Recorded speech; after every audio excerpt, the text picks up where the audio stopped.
us what happened here. Yeah, so this morning, approximately 4 a.m., an EMS and fire personnel pulled up on a vehicle at 7585 northbound just before Fair Street. They did observe several defects to the vehicle.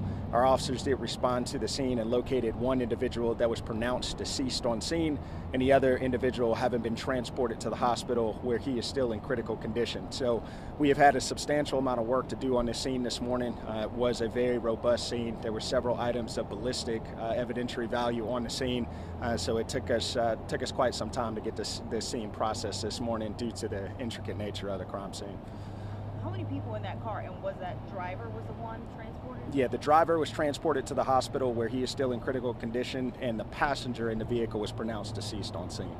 Yeah. About how many, it looks like we can see bullet holes from where, do we know about how many rounds might have been fired? Yeah, so all of that is part of the investigation. That vehicle will be taken down to our homicide cage and processed, but on scene there were several items of ballistic evidence that were recovered on scene. You guys found a gun?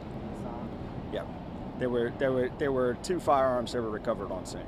Do you guys know what may have led up to this, or no, not at this time. It's still early in the investigation, and we are doing everything that we can to try to locate any potential witnesses or anyone that might have heard anything or observed anything.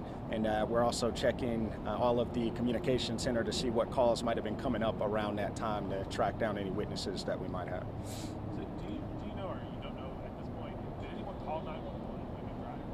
Yeah, so at this point in time, like I said, it's still early in the investigation, but we do know that our EMS personnel pulled up on the vehicle and was able to notify officers, and we did confirm that there was one person at least deceased inside of the vehicle.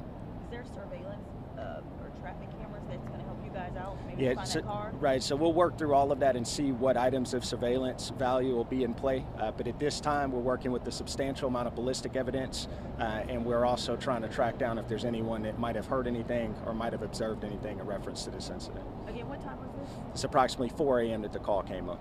Yeah.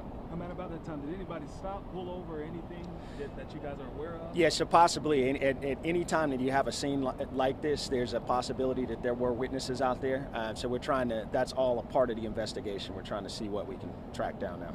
How long do you guys think you may be out here? We'll probably be out here another 30, 40 minutes or so. We're getting close. Okay, Yeah. thank you so Definitely much. a target car scenario as far as That's what it appears at this time. Yeah.